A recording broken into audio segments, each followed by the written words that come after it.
Yo, what is up, guys? This is Troy D from the Troy D 24/7 Mall channel, your source for on point and no hype reviews. We are back again, everybody. We're back with another fragrance review right here, guys, on my lovely day off. Now, today we're back at the house of Louis Vuitton, and today we'll be talking about their latest release, part of the Journey to the Middle East collection, which I'm sure a lot of y'all are fans of or want to know what's up with the new releases on this.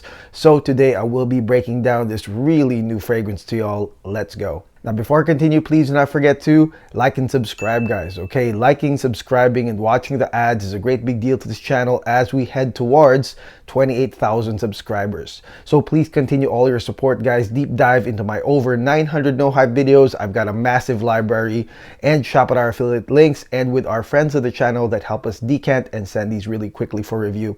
Thank you so much for all your support. And the fragrance that we'll be talking about today is none other than the latest Louis Vuitton fragrance for 2026. This is none other than Louis Vuitton Ambre Levant. Yes, Louis Vuitton Ambre Levant. And the first person I do want to thank for this is Mr. Larry Mendez, who sent this sample very, very quickly. And, you know, he really cares about getting the news out very fast. So I will link him below just in case you guys want to get samples or inexpensive samples of Ambre Levant from Larry before you buy. Okay, so what is up with this fragrance right here? So this fragrance right here is part of the Journey to the Middle East collection. Again, very stellar collection that, like I said, having this come out got me really excited.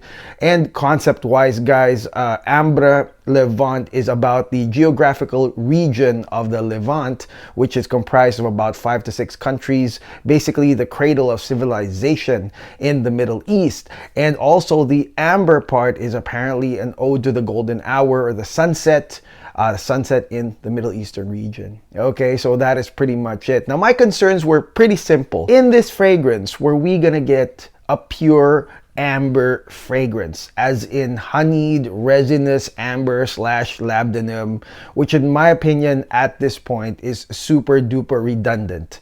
And I know that, I mean, if I was a creator of Louis Vuitton, if I was Jacques Cavalier, there's a part of me that says, you know, I want to satisfy, you know, my Middle Eastern like oud loving crowd versus the mainstream that right now Louis Vuitton is popping. Because with the mainstream, I mean, do I give it to the mainstream or do I maintain the strict kind of like Middle Eastern standards of the scent profile of this scent? So that was my concern right there. Anyways, like I said, I tried this extensively so I can give you guys a full breakdown on this. Let's go spray this thing right now.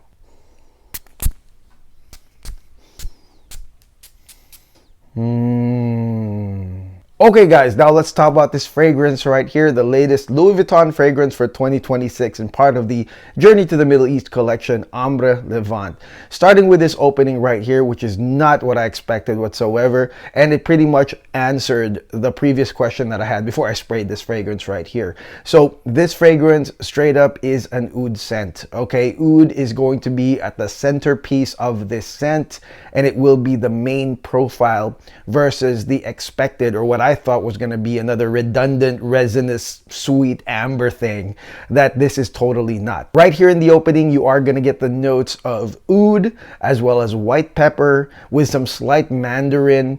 And if there was some cinnamon right here, I will tell you that it's pretty much non-existent, because really, like I said, at the opening, at the forefront of this fragrance, oud, dark woody oud mixed with some muskiness is really at the forefront right here.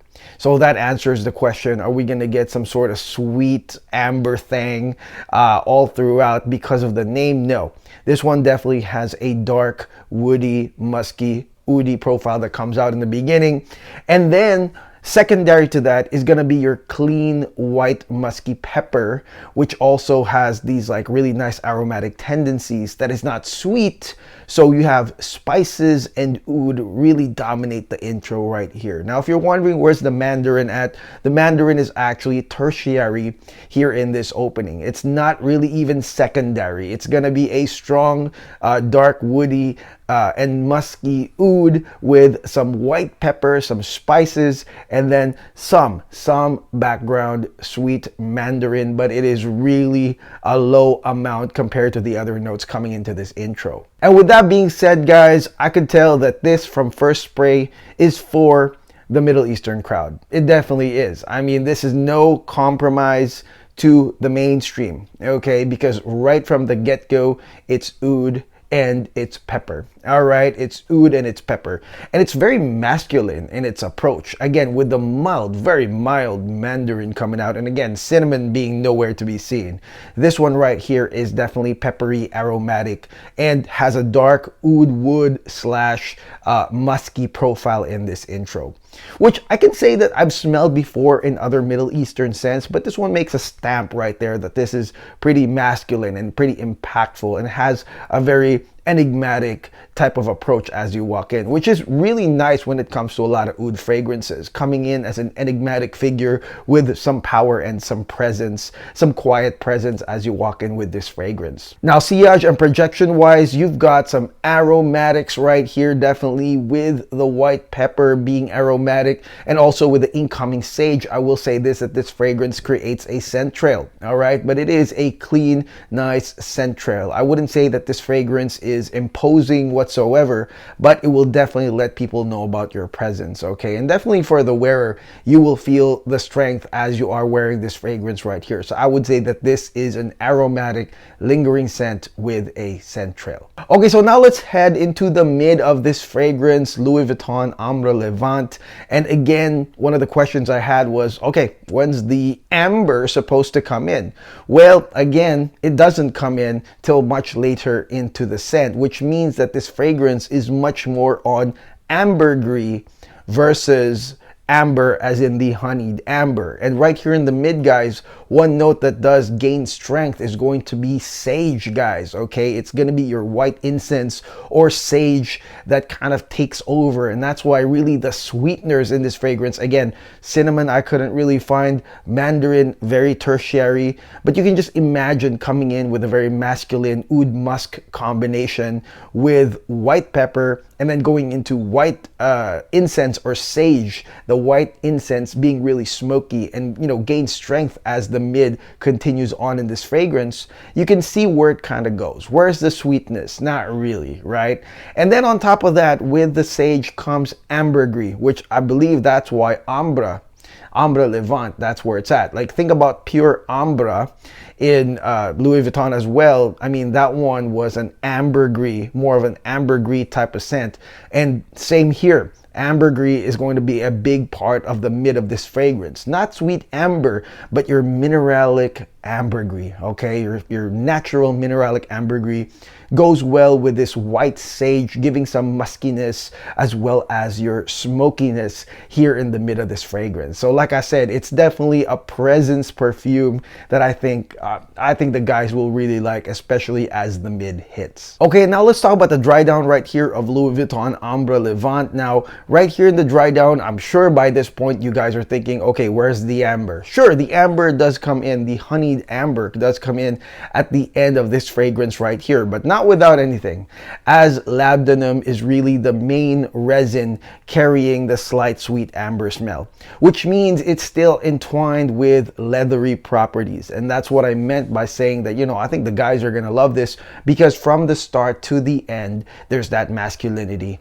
and it's covered also in the end by that labdanum. Having that leathery property on top of the resinous sweet amber is something that is really congruent from start to finish within this fragrance. So I would say that labdanum and the woody oud is still going to be there, but not as prominent, not as strong as the intro to the mid. But the oud is definitely still going to be there. The oud wood, I definitely think that there's musk out here, but labdanum is the one that carries that amber resin on the end, guys. Again, leathery, ambery, slightly sweet, you can say, towards the end, but still very, very masculine throughout this dry down right here. Okay, so what do I think of this fragrance right here, Louis Vuitton Ambre Levant? I think that it's a nice addition to the fragrance. I'm not going to say that this fragrance is going to whip everything else and say, oh, this is the best one out in the collection, because really the other ones are pretty good as well. But I think that this fragrance, Ambre Levant, fits nicely in that collection, in that it is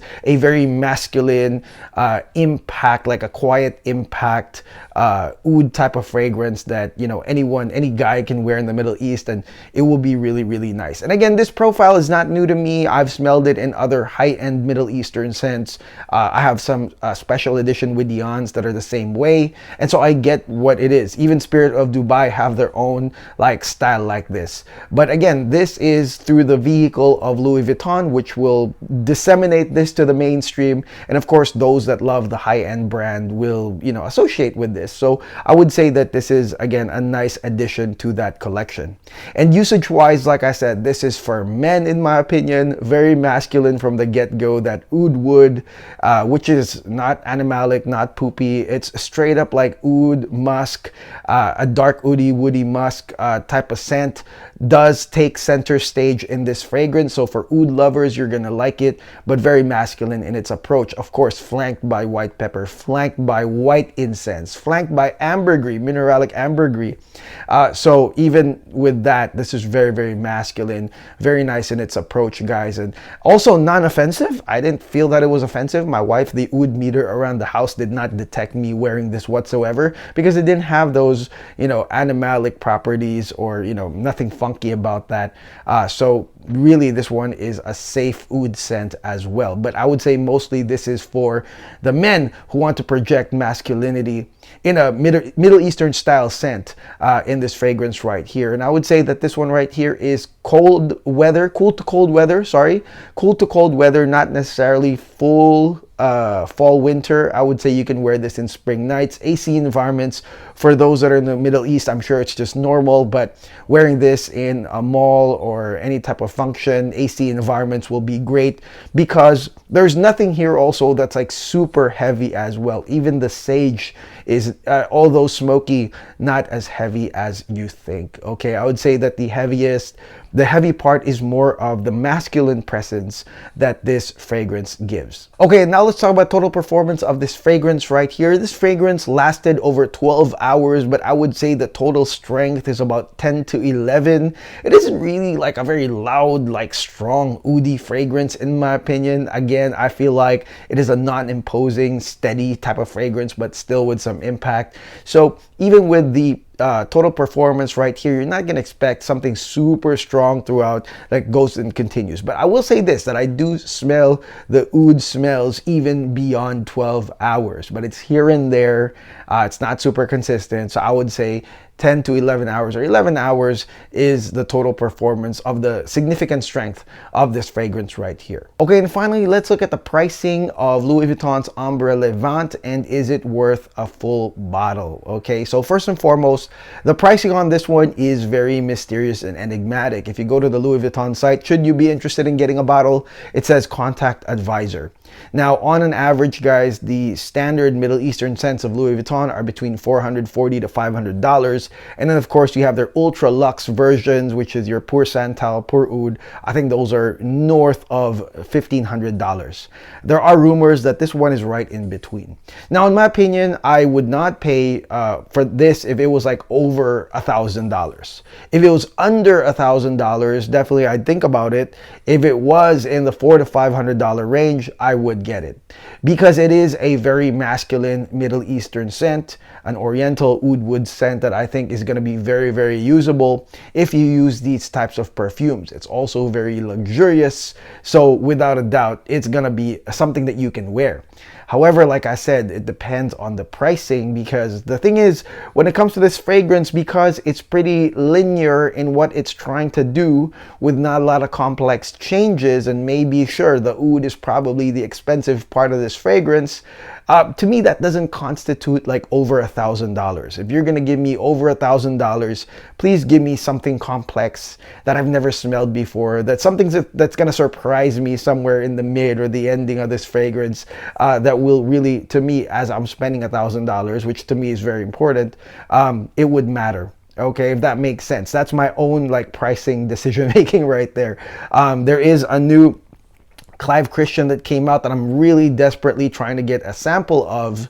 I think it's called Out of the Blue, and looking at the notes seems surprising. I'm really this close to just blind buying the damn bottle, even if it was $400, because like I said, to me, when I look at pricing, I'm looking at complexity as well. I'm looking at certain note combinations that really warrant this type of pricing.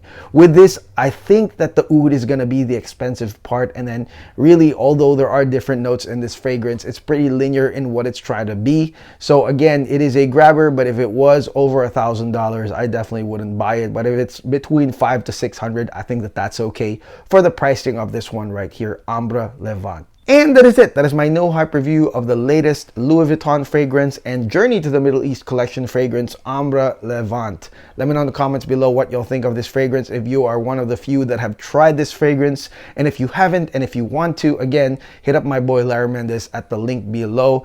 Again, another route to try this fragrance if this is just some sort of Middle East exclusive or hard to get fragrance, guys. He's the guy. Hopefully he still has some juice with the bottle that he is decanting. So definitely hit him up. He's definitely on top of all these new releases. Thank you, Larry, for the quick shipment as well of this fragrance right here. And again, let me know what you think of this fragrance. And if you have any other requests, especially Middle Eastern type scents, oud scents, you know, I love trying these out. Don't worry, good oud is next from bond number 9. So let me know in the comments below if you have any requests on fragrances that you are seeing catching some hype nowadays. So I will see you guys on the next video. Again, thank you so much for watching. Please do not forget to like and subscribe. God bless. Take care. Peace.